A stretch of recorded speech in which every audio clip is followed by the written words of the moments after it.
नमस्कार, मैं रघुनाथ प्रसाद अनुरोध करता हूं भारतीय जनता पार्टी से और माननीय प्रधानमंत्री जी से कि अब भारतीय जनता पार्टी को अपने नैरेटिव को चेंज करना चाहिए। 2014 से कुछ बातें सुनते सुनते भारत की जनता थक चुकी है और अब ये जान गई है कि भारतीय जनता पार्टी जो धर्म के नाम पर बंटवारा करना चाहती है समाज का, अब जनता थक चुकी है और अब धर्म पर जाति हावी हो गई है। चूँकि जाति सामाजिक न्याय के जो लोग हैं वो इस बात को समझ गए हैं कि वोट की राजनीति के कारण हमें हिंदू बतलाया जाता है, लेकिन जब 50% कैप का सवाल आता है तो वहाँ पर चुप्पी साध दी जाती है।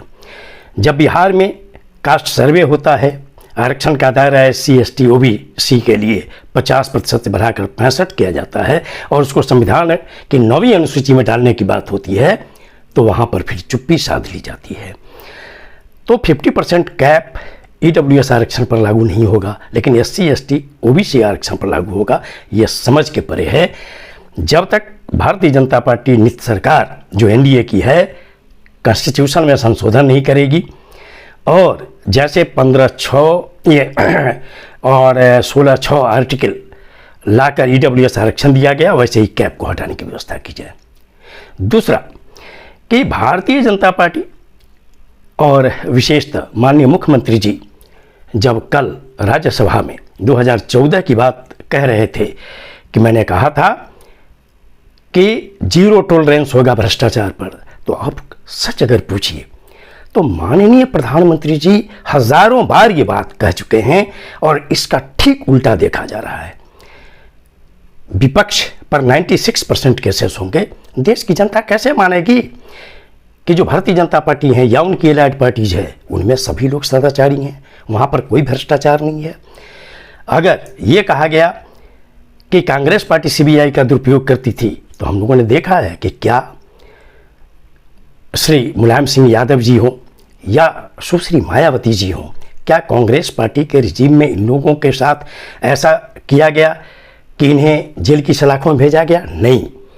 केसेस हुए, उनको भी हम लोग दुरुपयोग मानते हैं, लेकिन विगत 10 वर्षों में जो हुआ है केंद्रीय एजेंसियों का कि 96% केसेस, जबकि उसके पहले UPA सरकार में ये 56% केसेस थे विपक्षियों के विरुद्ध और 44% सत्तारूढ़ दल के पक्ष में थे। आज क्या हो रहा?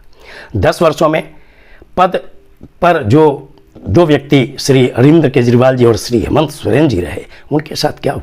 श्री हेमंत सोरेन जी के बेल में रांची हाईकोर्ट ने क्या टिप्पणी की है? और जब कल राज्यसभा में माननीय प्रधानमंत्री जी बोल रहे थे तो हम लोगों के जहन में ये बात आ रही थी और ये मैं समझता हूँ कि पूरे देश के लोगों में आ रही होगी कि श्री हेमंता बिस्वा शर्मा जी कहाँ हैं, किस पद पर हैं और उनके मामले क्या हुए? श्री अजीत पवार जी किस पद पर हैं, उनके मामले क्या हुए? श्री शुभेंदु अधिकारी किस पद पर हैं और उनके मामले क्या हुए? श्री प्रफुल्ल पटेल, श्री नारायण राणे, श्री अशोक चौहान, श्री येदियुरप्पा, श्री छगन भुजबल, क्या ये उदाहरण नहीं है कि जब वो विपक्ष में होते हैं तो आप उन्हें भ्रष्टाचारी कहते हैं और जब वो आपके साथ चले जाते हैं तो वॉशिंग मशीन में धुल जाते हैं, वो एकदम पवित्र हो जाते हैं। तो ये नैरेटिव अब देश की जनता जान गई है। और जहाँ तक धर्म का सवाल है, नेता प्रतिपक्ष लोकसभा के रूप में श्री राहुल गांधी जी ने जो बातें कही हैं, उन्होंने सही कहा है कि हिंदू समाज कभी हिंसा में विश्वास नहीं करता। चाहे उन्होंने भगवान शंकर का उदाहरण दिया हो, महात्मा बुद्ध का उदाहरण दिया हो, भगवान महावीर का उदाहरण दिया हो, क्राइस्ट का उदाहरण दिया हो, गुरु नानक का उदाहरण दिया हो, उन्होंने बार बार यही कहा कि आप लोग 24 घंटे नफरत नफरत नफरत की बात करते हैं, असत्य असत्य असत्य की बात करते हैं, आप हिंसा की बात करते हैं और उसको गलत तरीके से भारतीय जनता पार्टी के बड़े बड़े नेता पूरे देश में प्रचार करा रहे हैं। और आज ये देखा जा रहा है कि गुजरात में कांग्रेस पार्टी पर ईंट वगैरह से हमला किया गया। ये कितनी गंदी बात है। आप तो खुद अपने आप साबित कर रहे हैं। श्री राहुल गांधी ने कभी भी हिंदू समाज को हिंसक नहीं कहा उसमें। अब रिकॉर्ड से कुछ इधर उधर कर दिया जाए वो अलग चीज़ है। जो राहुल गांधी ने लिखा है स्पीकर महोदय को कि मेरे भाषण को ज्यों का त्यों रखा जाए। और श्री राहुल गांधी ने जब माननीय प्रधानमंत्री जी उठकर इंटरफेयर किए हैं, इंटरवेन किए, तो श्री राहुल गांधी ने कहा कि नहीं नहीं नहीं, श्री नरेंद्र मोदी पूरा हिंदू समाज नहीं, भारतीय जनता पार्टी पूरा हिंदू समाज नहीं है, आरएसएस पूरा हिंदू समाज नहीं है। इसमें क्या गलत? बीजेपी ने कोई ठेका ले रखा है क्या हिंदुओं का? और अगर हिंदुओं के ठेका की बात है तो भारतीय जनता पार्टी के लोग वहाँ कहाँ रहते हैं जब हजारों वर्षों तक शूद्रों को पढ़ने का अधिकार नहीं मिला? राजा महाराजा क्या कर रहे थे? सिर्फ मुगलों को बदनाम करने से तो नहीं होगा। राजा महाराज तो हमारे हिंदू थे, उन लोगों ने शूद्रों के साथ क्या व्यवहार किया, इनको भी देखना चाहिए। माने आपके फायदे के लिए, वोट के लिए हम हिंदू हैं, और जब सामाजिक न्याय के लोगों को ऊपर लाने की बात है तो वहां पर हम बाहर हैं। सत्ता में हमारी भागीदारी नहीं होगी। जिनकी आबादी 85%, 90% हो, उनकी सत्ता में हिस्सेदारी क्या है?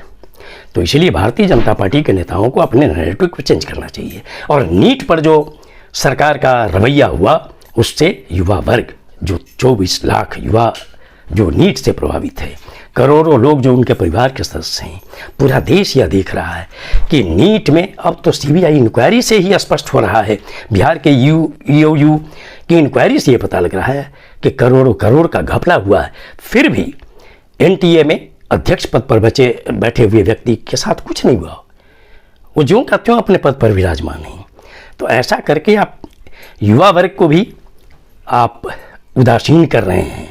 आपकी मंशा को युवा वर्ग भी देख लिया है कि जो घपले हुए हैं, घोटाले हुए हैं नीट में, उससे बचाव किया जा रहा है। अब आपको महंगाई, बेरोजगारी, शिक्षा, स्वास्थ्य, किसान, मजदूर और युवाओं के लिए अगर आप अच्छी नीति नहीं बनाएंगे, अपने नैरेटिव को नहीं चेंज करेंगे, तो सिर्फ हिंदुत्व के नाम पर आप अगर राजनीति चलाना चाहते हैं तो अयोध्या का रिजल्ट आपको देखना पड़ेगा। आपको वहाँ अब जो सड़कें टूट रही हैं, विभिन्न जगह जो एयरपोर्ट गिर रहे हैं, पुल गिर रहे हैं, ये सभी पर आपको जवाब देना होगा। इसीलिए संसदीय लोकतंत्र में अगर नेता प्रतिपक्ष ने अपने भाषण को दिया तो सच्चाई से मुकरिए नहीं और उसको गलत तरीके से जनता के बीच मत ले जाइए, इसका उल्टा असर होगा। संविधान की रक्षा सबसे इम्पोर्टेंट है और सामाजिक न्याय के हित में काम करना सबसे ज़रूरी है। युवाओं को रोजगार देना चाहिए, अग्निवीर की समीक्षा होनी चाहिए। ये नैरेटिव अगर सेट नहीं करेगी भारतीय जनता पार्टी तो आने वाले दिनों में इस संसदीय लोकतंत्र में उन्हें अच्छा जवाब विभिन्न विधानसभा के चुनाव में मिलेगा और 29 के लोकसभा चुनाव में या बीच में अगर मध्यावधि चुनाव की नौबत आती है तब मिलेगा। ये वीडियो आपको अच्छा लगा हो तो निश्चित तौर पर लाइक करें, शेयर करें।